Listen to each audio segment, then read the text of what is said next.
Estamos neste momento a fazer uma série de vídeos sobre introdução à contabilidade.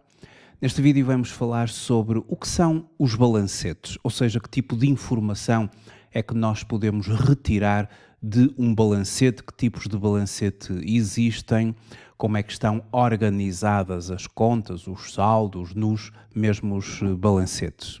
Antes quero começar por lhe agradecer o facto de estar a visualizar este vídeo. Sejam muito bem-vindos à Certform Escola de Formação Prática. Eu chamo Miguel Fragoso, sou economista e contabilista certificado e formador nas áreas da contabilidade, fiscalidade, finanças empresariais e gestão de negócios. Podem encontrar a oferta formativa da Certform no site certform.pt.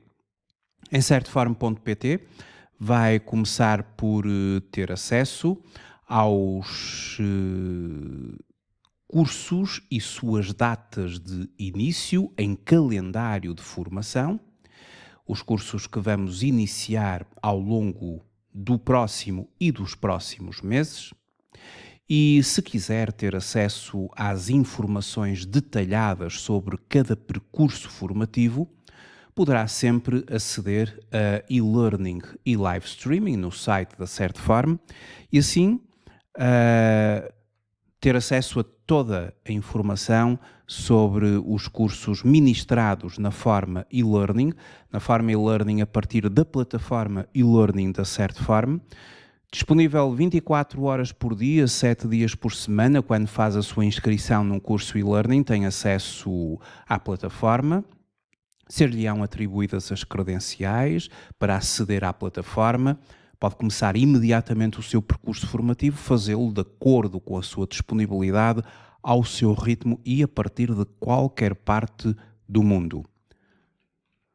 Na forma live streaming, os cursos são em tempo real, ou seja, com sessões síncronas, e os cursos live streaming dependem das tais datas de início, e para conhecer as datas de início bastará aceder ao calendário de formação e assim verificar as próximas formações que vamos iniciar ao longo do próximo mês e no mês corrente. Vamos então falar neste vídeo sobre balancetes. O que é um balancete?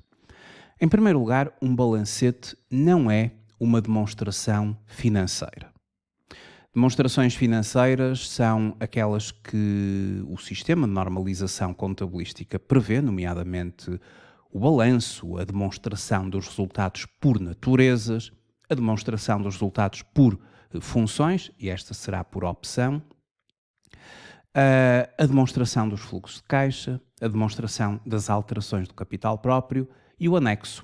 Em função da classificação das entidades entre médias e grandes entidades, ou pequenas entidades, ou microentidades, haverá um número de demonstrações financeiras específico para cada uma das grandezas. As demonstrações financeiras, um conjunto completo de demonstrações financeiras, que foi aquele que eu acabei agora de elencar, aplica-se às grandes e médias empresas. Terão de apresentar as tais 5 demonstrações financeiras. Balanço, demonstração dos resultados, por natureza obrigatória, por funções é sempre uma opção, fazê-la ou não. A demonstração dos fluxos de caixa, a demonstração das alterações do capital próprio e o anexo, aplicado às grandes e médias entidades. As pequenas entidades apresentam o balanço, a demonstração dos resultados e o anexo nos modelos próprios para pequenas entidades, e as microentidades apenas terão de apresentar um balanço e uma demonstração dos resultados. Estão dispensadas da apresentação do anexo quando colocam um conjunto de notas que se seguem ao próprio balanço ou no seguimento no próprio balanço e, consequentemente, essas microentidades apresentam 2 demonstrações financeiras nos modelos próprios para as microentidades. Mas isto são as demonstrações financeiras. Um balancete não é uma demonstração financeira. Então, o que é um balancete? Um balancete é um mapa contabilístico onde vamos encontrar informação sobre as várias contas que ao longo de um determinado período foram movimentadas na contabilidade financeira e os saldos que foram registados nessas mesmas contas. E por falar em contas, as contas são as contas do Código de Contas. Ou seja, no balancete, as contas vão aparecer exatamente pela ordem que aparecem no Código de Contas. O Código de Contas do Sistema de Normalização Contabilística. Vamos precisamente começar por aqui. O Código de Contas ele é constituído pelas classes de contas, pelas contas e pelas subcontas. E dentro do Código de Contas nós temos a classe dos meios financeiros líquidos, que é desagregada num conjunto de contas, caixa, depósitos à ordem, outros depósitos bancários, outros instrumentos financeiros, que por sua vez vão ser ramificadas em subcontas, conforme nos é apresentado no Código de Contas. A classe das contas a receber e a pagar, as suas contas e respectivas subcontas. A classe, que é a classe 2, a classe 3 dos inventários e ativos biológicos, com as respectivas contas e subcontas. A classe 4 dos investimentos, com as suas contas e subcontas, a classe 5 do capital, das reservas e dos resultados transitados, classe 5, desdobrada em contas e subcontas, a classe 6 dos gastos, com as suas contas e subcontas devidamente desdobradas, e a classe 7, a classe dos rendimentos. Também no Código de Contas, desdobrada em contas e respectivas subcontas. E, finalmente, a classe 8, a classe dos resultados contabilísticos da empresa. Os resultados vão resultar em diferenças entre rendimentos e gastos, incluindo também depois o próprio imposto sobre o rendimento do período, que pode ser o imposto estimado ou o imposto diferido, e o resultado antes de impostos menos o imposto estimado para o período resultará no resultado líquido do período. São 8 classes de contas em que podemos dizer o seguinte: entre a classe 1, meios financeiros líquidos, até à classe 4, constituída pelos investimentos, aqui nós vamos encontrar contas que poderão ser do ativo ou do passivo. O ativo representa os bens, os direitos da empresa, aquilo que a empresa possui. O passivo, as obrigações, as dívidas que a empresa contraiu. E entre a classe 1 e a classe 4, umas contas representarão ativos, outras contas representarão passivos.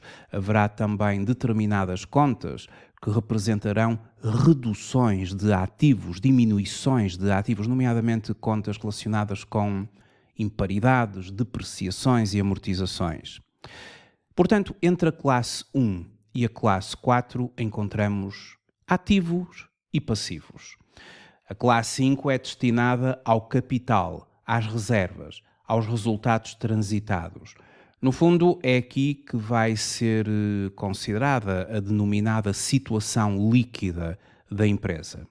O capital, as reservas e os resultados é efetivamente desdobrado naquilo a que se chama o capital inicial da empresa, nomeadamente o seu capital, aquele capital que corresponde ao investimento do acionista ou do sócio, e depois o denominado capital adquirido ao longo da vida da empresa, através de outros instrumentos de capital próprio, reservas, resultados transitados, etc. É o capital que vai sendo adquirido ao longo da história da empresa.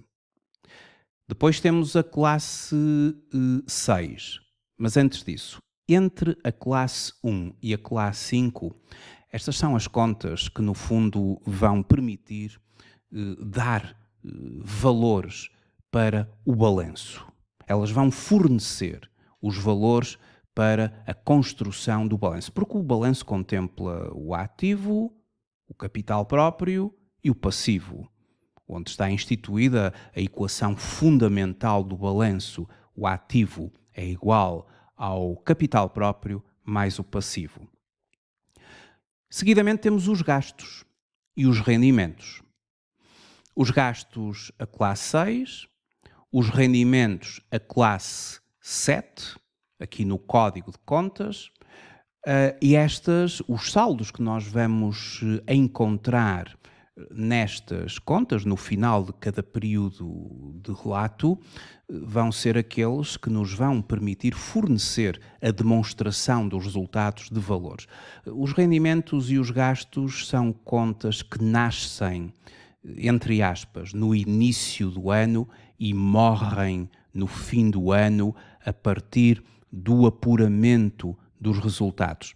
Ou seja, os rendimentos e os gastos não vão transitar para período seguinte. Contrariamente às contas de balanço, cujos saldos efetivamente podem passar para períodos seguintes. Ora, são estas contas que nós encontramos aqui no Código de Contas que também vamos encontrar no tal mapa contabilístico denominado balancete. Existem dois grandes tipos de balancetes. Existe o denominado balancete geral ou analítico, que é um balancete onde nós vamos encontrar as classes, as contas e as subcontas, ou seja, toda a ramificação expressa que nos permite ter uma informação de detalhe, contas, classes, contas e subcontas. E depois temos um balancete, que é o denominado balancete do razão. Este que estamos agora a observar. E no balancete do razão nós vamos encontrar apenas as denominadas contas do razão. 11 caixa, 12 depósitos à ordem, 21 clientes, contas de 2 dígitos. Ou seja, é quase o ponto de partida da ramificação no Código de Contas, porque o Código de Contas apresenta-nos as classes e depois as contas do razão, que são contas de 2 dígitos, as quais se subdividem em subcontas, ou seja, uma desagregação aqui de toda a ramificação do código. 21 clientes é uma conta do razão, que depois se ramifica, 22 fornecedores, uma conta do razão, 2 dígitos, que depois se ramifica em contas de 3 ou mais dígitos.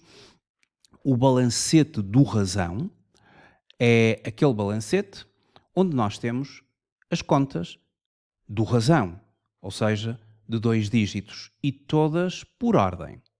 Vamos encontrar aqui entre a 11 e a 44, nomeadamente neste balancete, e aqui vão estar concentrados contas cujos saldos poderão ser a débito ou a crédito. Há aqui contas de ativo, contas de passivo, e depois temos as contas que representam o capital próprio da empresa, o inicial, e depois o adquirido com a história da empresa, as contas de gastos da classe 6, do razão, não há aqui ramificação, não se consegue ver o detalhe das respectivas subcontas, só os valores globais concentrados na respectiva conta do razão e os rendimentos, neste caso, neste balancete do razão.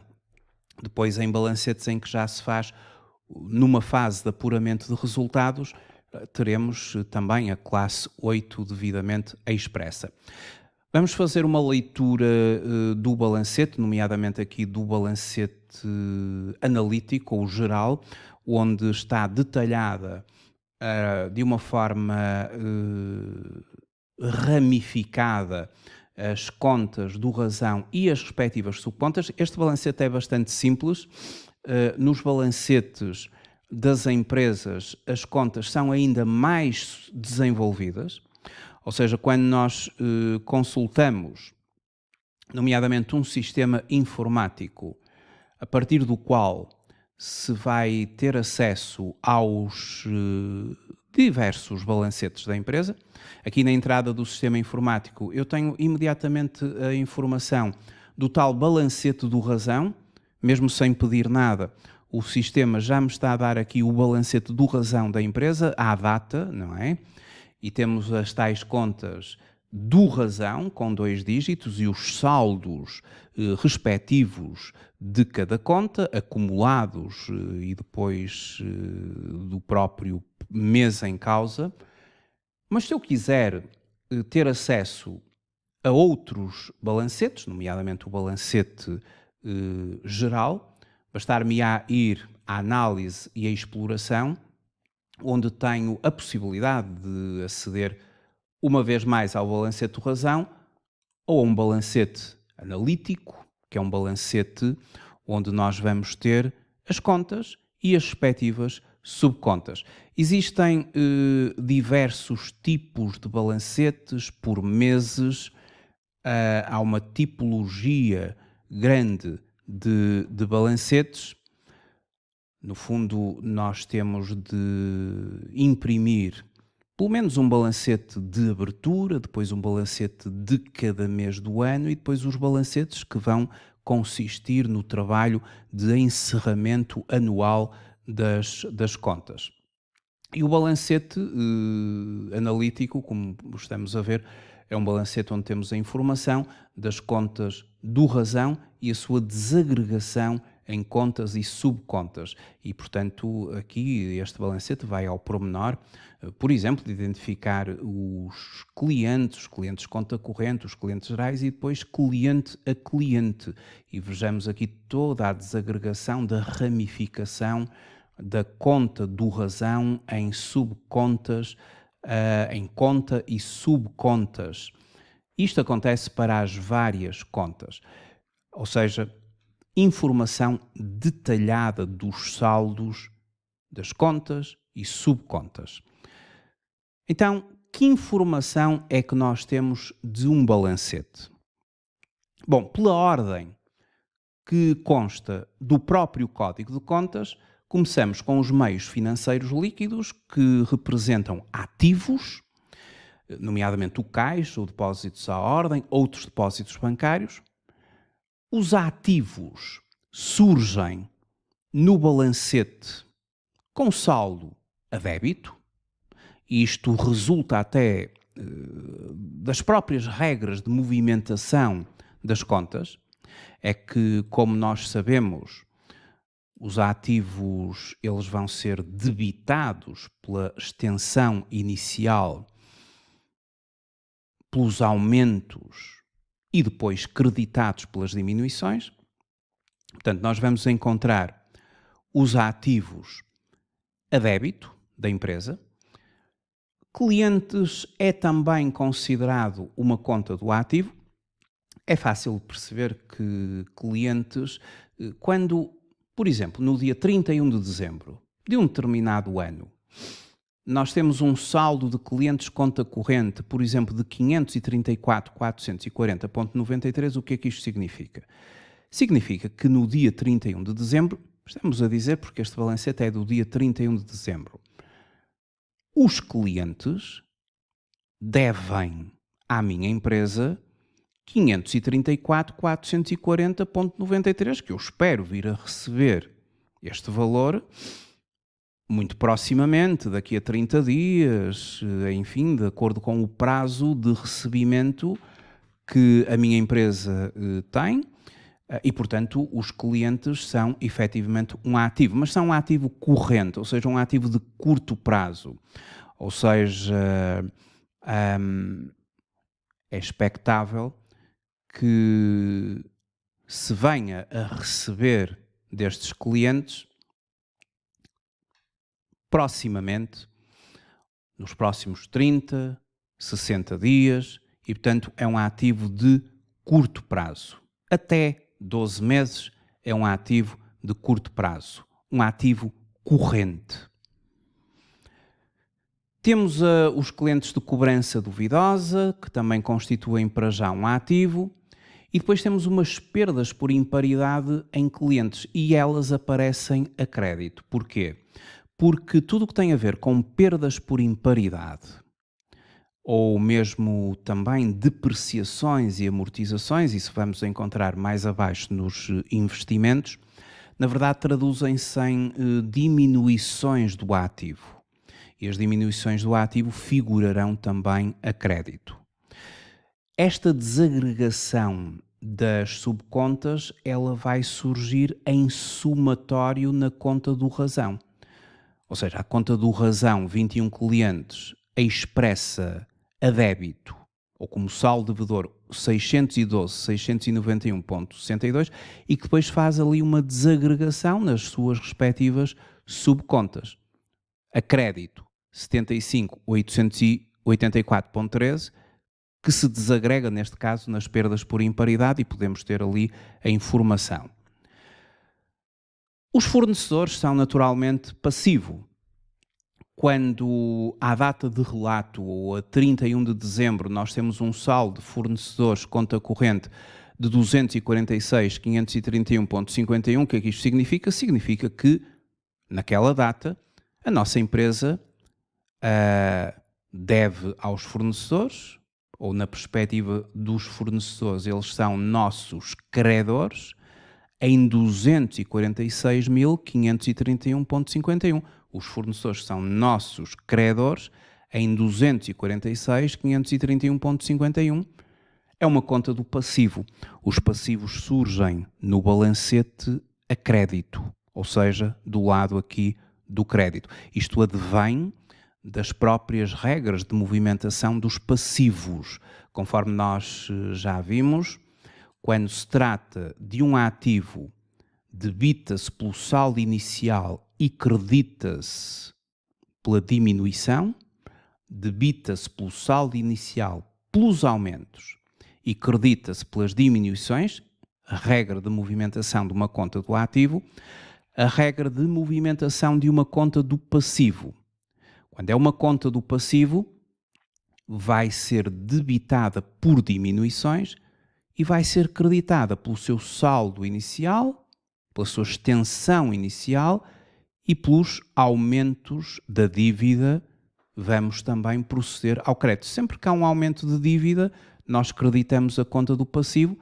Sempre que se paga a dívida e a dívida diminui, nós debitamos essa mesma conta do passivo. E daí, como os passivos são creditados pela sua extensão inicial e creditados pelos aumentos, os passivos surgem naturalmente com saldo credor. Apesar de que, por vezes, nós, dentro daquilo que são os passivos, nós vamos encontrar algumas subcontas, nomeadamente adiantamentos a fornecedores, que surgem a débito. Isto porque adiantamentos a fornecedores, na realidade, não é um passivo. Fornecedores conta corrente, sim, é um passivo. Identifica à data do balancete o montante que nós temos a pagar nos próximos 30 dias, nos próximos 60 dias, por isso também fornecedores é um passivo corrente de curto prazo, ou seja, a exigibilidade é até 12 meses e aqui vamos encontrar o montante respeitante às dívidas, aos fornecedores. Mas quando fazemos um adiantamento a um fornecedor, isso não é dívida. Um adiantamento a um fornecedor é um adiantamento de um determinado valor por conta de uma mercadoria ou de um serviço que nos virá a ser fornecido ou prestado e, portanto, quando eu faço um adiantamento a um fornecedor, passo eu a ter um direito sobre esse fornecedor e, consequentemente, adiantamentos a fornecedores é considerado um ativo e vai figurar no balanço no lado do ativo corrente. Depois temos as contas do pessoal, normalmente são passivos, dívidas de remunerações aos trabalhadores. O Estado e outros entes públicos. O Estado e outros entes públicos, que é a conta 24, poderá ter uma natureza de ativo, nomeadamente em reembolsos de impostos, em pagamentos por conta, ou de passivo, impostos a pagar. Quando nós temos aqui, por exemplo, o IVA de 54.508,62 do lado do crédito, isto significa que é IVA a pagar. É um passivo, é uma dívida. O mesmo para as contribuições da Segurança Social. Se eventualmente eu tenho os pagamentos por conta ou retenções efetuadas por terceiros do lado do débito, isto é um ativo. É um direito que a empresa virá a ter de, no seu cálculo depois final do imposto autoliquidado, subtrair as antecipações de imposto que já fez, nomeadamente pela via dos pagamentos por conta e de retenções na fonte, que são antecipações por conta do imposto a final. E, consequentemente, eles aparecem do lado da componente ativo do Estado. O Estado tem, então, estas duas componentes. Ativo, impostos a recuperar. Passivo, impostos a pagar. Os financiamentos obtidos, naturalmente, são contas de passivo. Dívida a bancos, dívida a sociedades, nomeadamente locadoras, locações financeiras, e, portanto, naturalmente, quando nós temos nos financiamentos obtidos instituições de crédito, é dívida à banca. Naturalmente aparecerá do lado credor porque, como disse, os passivos aparecem aqui do lado do crédito. O mesmo acontece para outras contas a receber e a pagar. Quando é a receber, virá normalmente do lado do ativo, ou seja, a débito, não é? Saldo devedor, constituem-se ativos, a pagar constituem-se passivos, dívidas, obrigações e, portanto, são expressas no balancete na parte do crédito.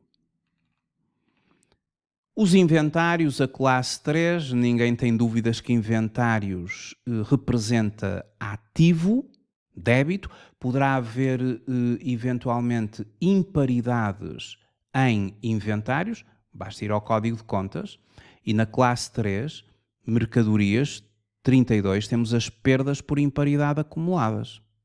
E as perdas por imparidade, como eu já tinha referido, constituem-se como diminuições do ativo.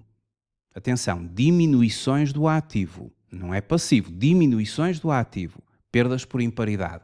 E, consequentemente, as perdas por imparidade vão surgir nos nossos balancetes, caso elas existam, surgiria do lado do crédito para diminuir, reduzir ao ativo, porque no balanço os ativos são expressos pelos seus valores de aquisição, subtraídos, deduzidos das perdas por imparidade e, no caso dos investimentos, das depreciações para os ativos fixos tangíveis e das amortizações para os ativos intangíveis.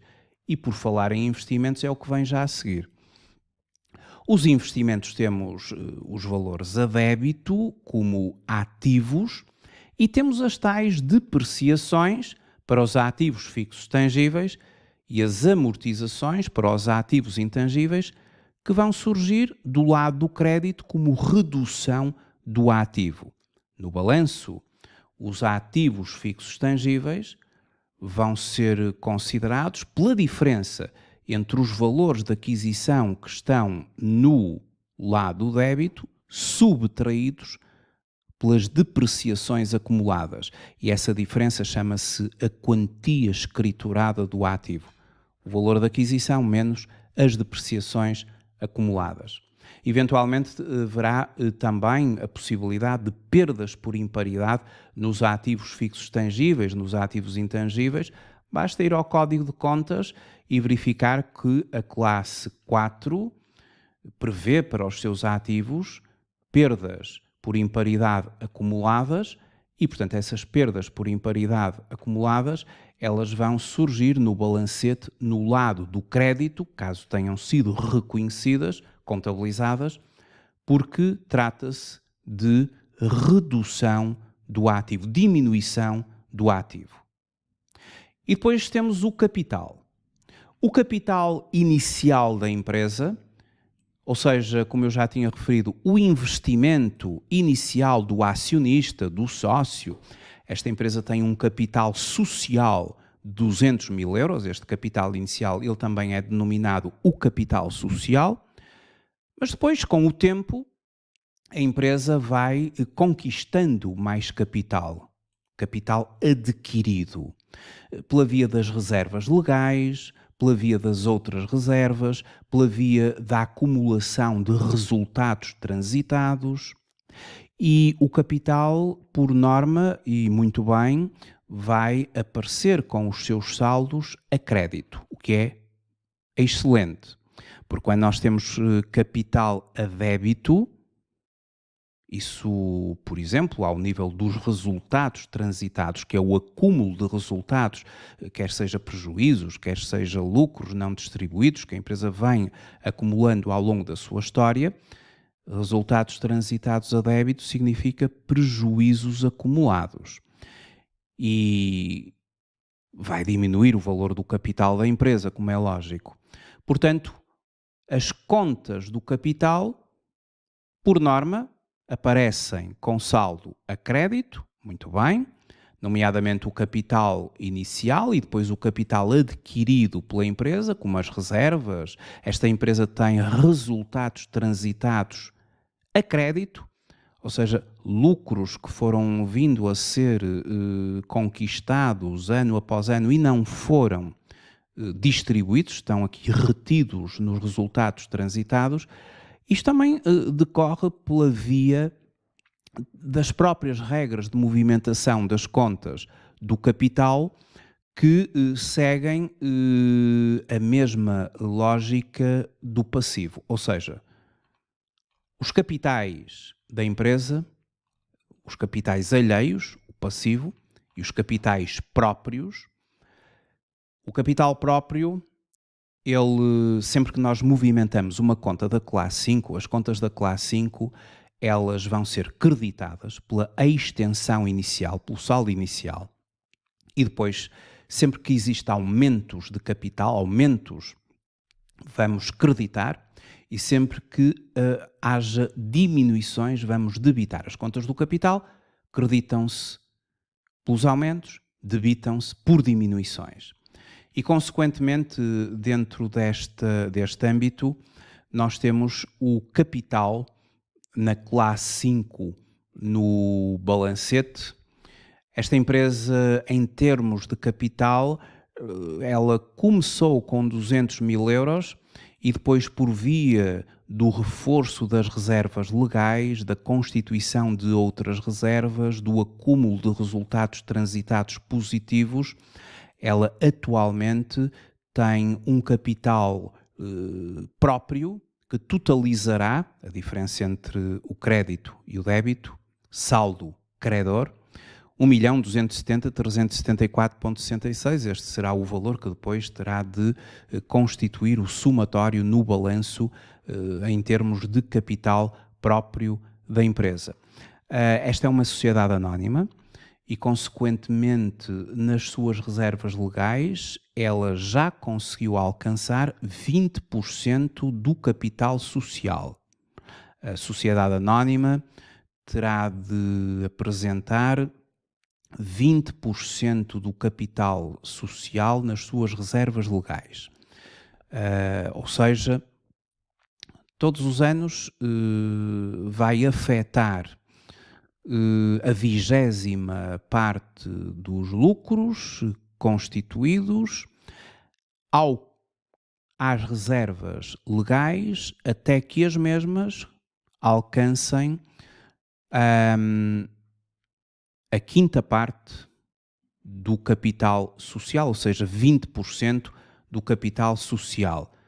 20% de 200 mil são 40 mil euros e está já no âmbito dos mínimos previstos para a constituição da reserva legal mínima de 40 mil euros. 20% do capital social da empresa. A seguir ao capital, nós temos os gastos. As contas de gastos, elas vão-nos surgir num balancete que ainda não é um balancete final, ou seja, ainda não foi feito o apuramento dos resultados, mas é um balancete retificado a 31 de dezembro, este em concreto, com saldo devedor, a débito. Isto recorre das próprias regras de movimentação que nos dizem que as contas de gastos elas vão sendo debitadas ao longo do ano. São debitadas por regra, enquanto que as contas de rendimentos creditam-se como regra. E, consequentemente, quando analisamos um balancete, verifica-se que os saldos das contas de gastos surgem a débito, porque isso resulta do próprio trabalho contabilístico, que elas vão sendo debitadas ao longo do ano. A classe 6, a classe dos diversos gastos, desde o custo das mercadorias, os fornecimentos e serviços externos, os gastos com pessoal, as depreciações e amortizações, perdas por imparidade, outros gastos e os respectivos gastos de financiamento, os juros. Isto vai surgir tudo ali a débito. E os rendimentos, que vão surgir a crédito e que ocorre da própria regra de movimentação contabilística, que eu já referi, que os rendimentos creditam-se.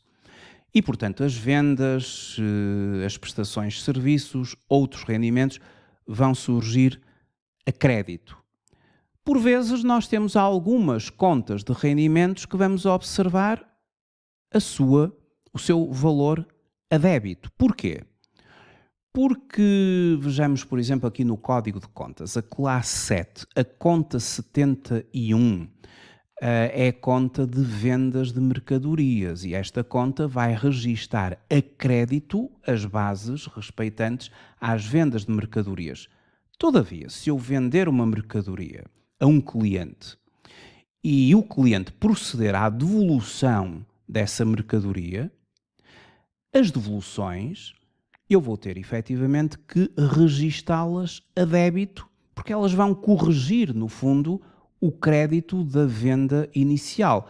Ora, emiti uma fatura a um cliente, por exemplo, cuja base tributável é de 100 mil euros, credito as vendas por 100 mil euros, ou seja, o valor antes de aplicar o IVA, a base tributável, mas se entretanto o cliente devolve uma parcela ou parte ou o todo dessas mercadorias, terei de emitir uma nota de crédito e para regularizar o respectivo valor vou fazer precisamente o lançamento contrário, que é debitar através das devoluções de vendas. Mas isso é uma situação algo particular, não é? A devolução, porque a regra geral é efetivamente creditar as contas de rendimentos e dessa forma as contas de rendimentos vão surgir a crédito e, por exemplo, as tais devoluções de vendas surgem-nos ali a débito por causa desta explicação que eu dei anteriormente. Este é um balancete retificado ao dia 31 de dezembro, ou seja, já contempla aqui os lançamentos de regularização, nomeadamente perdas por imparidade, depreciações, amortizações, acréscimos e diferimentos, entre outras, mas falta fazer o apuramento de resultados. E o apuramento de resultados, quando se fizer o apuramento de resultados, o apuramento de resultados vai consistir em todas as contas de gastos que estão a débito vão passar para crédito, por contrapartida de débito na classe 8 dos resultados, e as contas de rendimentos que figuram a crédito vão todas passar para o lado do débito, por contrapartida de crédito em resultados. E os resultados recebem a crédito os rendimentos, recebem a débito os gastos. E quando o crédito é superior ao débito, na conta de resultados vamos ter uns resultados positivos, lucros contabilísticos. Caso contrário, caso o débito seja superior ao crédito nos resultados, é porque os gastos foram superiores aos rendimentos e vai haver prejuízos na perspectiva contabilística. E, portanto, nesse balancete posterior àquele que eu estou a apresentar, o balancete de apuramento de resultados, todas as contas de rendimentos e todas as contas de gastos vão surgir saldadas. E por isso elas morrem no final do ano. Como eu disse, as contas de rendimentos nascem no início do ano e morrem no final do ano com o apuramento dos resultados. Ficará tudo concentrado na classe 8. Já as contas do ativo e do passivo, essas vão transitar os saldos para o período seguinte. O balancete final de um ano vai se transformar no balancete inicial do próximo ano, através da transposição dos saldos das contas do ativo, do passivo, do capital e do resultado líquido, entretanto já apurado no período anterior. E, portanto, esta é a informação que nós temos no balancete. Estas regras de movimentação das contas que nós vimos influenciam, logicamente, toda esta perspectiva. Porque quando nós temos os ativos que debitam pelos aumentos e creditam pelas diminuições, os passivos que debitam pelas diminuições e creditam pelos aumentos, o capital próprio, cuja regra de movimentação é creditar por aumentos e debitar por diminuições, as contas de gastos, que por regra vão sendo debitadas, as contas de rendimentos, que por regra vão ser creditadas. Obviamente que esta movimentação vai influenciar os saldos das contas. Aquelas que são creditadas vão aparecer com saldo a crédito, aquelas que são debitadas vão aparecer com saldo a débito e, portanto, estas regras influenciam efetivamente a apresentação dos saldos no respectivo balancete. Ora, vejamos aqui este lançamento para finalizar, onde vamos aplicar precisamente estas regras que acabei de referir. Uma empresa vende uma mercadoria através da fatura 569 no dia 30 de abril. A mercadoria é vendida por 220 mil euros, sobre a qual incide IVA à taxa de 23%. E considera-se que esta fatura é concedido ao cliente, por exemplo, um prazo de 30 dias. Ou seja, não vamos receber imediatamente o valor, vamos emitir uma fatura e, portanto, estamos a conceder um crédito ao cliente a 30 dias. Como é que vamos contabilizar isto? Tudo começa por, no código de contas, selecionar as contas corretas. Vamos ter aqui que considerar uma conta de rendimentos da classe 7, precisamente a conta 71, que se divide na subconta 711 mercadorias. Vamos registar aqui o denominado rédito da venda. Depois teremos de considerar o IVA a favor do Estado. E o IVA a favor do Estado resulta aqui no código de contas da conta 24 Estado e outros entes públicos, nomeadamente o IVA e o IVA liquidado. Nas vendas nós consideramos IVA liquidado. Nas compras, caso nos seja permitido, o imposto suportado nas compras, nós vamos deduzi-lo, caso nos seja permitido. E, neste caso, o IVA liquidado, porque se traduz numa venda. E os clientes, ou seja, o cliente em concreto será o 21, clientes, depois clientes, conta corrente, e vamos considerar os clientes gerais, uma vez que o cliente em causa é um cliente que não tem qualquer tipo de relação do ponto de vista empresarial, de grupo, de concentração empresarial, de participação na nossa entidade. Então é um cliente geral. Ora, para fazermos esse movimento, Começamos por considerar as vendas a crédito, porque é uma conta de rendimentos e os rendimentos creditam-se, não é? Por 220 mil euros, que é a base tributável, o valor sobre o qual depois incide o IVA. As vendas são registadas pela base tributável, ou seja, antes de aplicar o IVA. O IVA é de 23%. E 23% sobre 220 mil dá 50.600. O IVA é um IVA liquidado, é um IVA a favor do Estado. É um passivo. O IVA a favor do Estado é um passivo. E os passivos creditam-se pelos aumentos. E acabamos agora com este lançamento de aumentar a dívida em relação ao Estado. Porque este valor de 50.600 euros que nós estamos a cobrar ao cliente, ele vai ter que ser, através da declaração periódica do IVA, declarado, porque é um IVA a favor do Estado. É uma obrigação da nossa empresa. E o cliente, que nós estamos a considerar aqui a conta 2111, clientes gerais, clientes de conta corrente gerais, e que depois está desdobrado no número que este cliente tem dentro do nosso sistema informático. Aqui um código de contas bastante desdobrado em função aqui das necessidades da nossa empresa.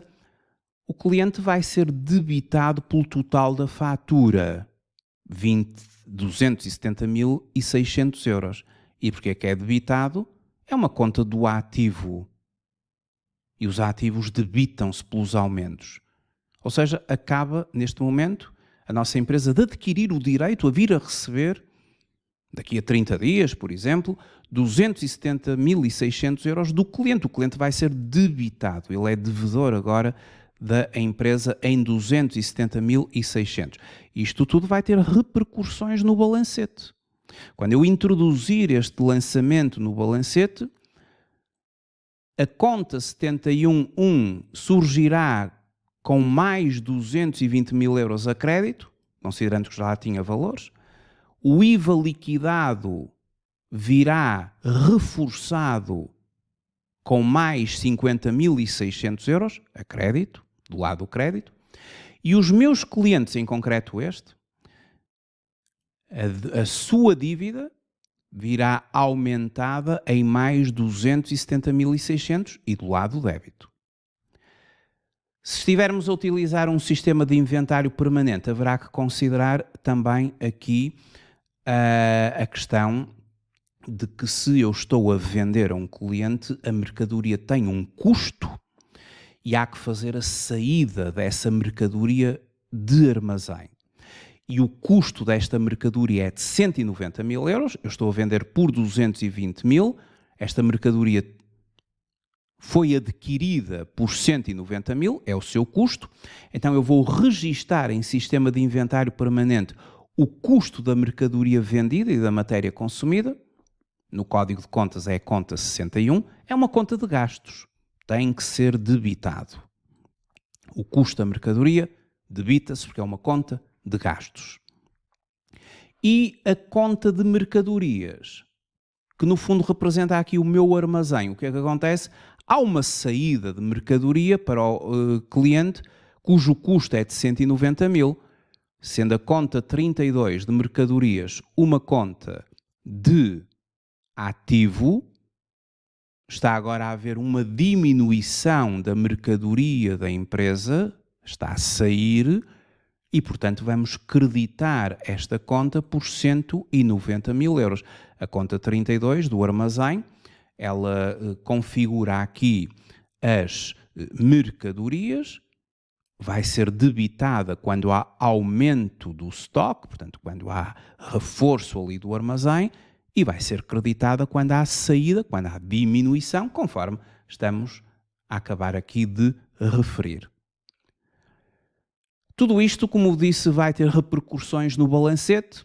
No balancete, nos gastos, na conta 61 virá mais 190 mil euros a débito e a conta 32, do lado do crédito, 190 mil. E, portanto, lançamento a lançamento vai haver alterações no balancete da empresa. No final de cada mês emite-se o balancete daquele mês. já tendo feito, por exemplo, o apuramento do IVA, vai-se emitir o balancete do mês de janeiro, de fevereiro e por aí fora. Não esquecer o balancete de abertura também.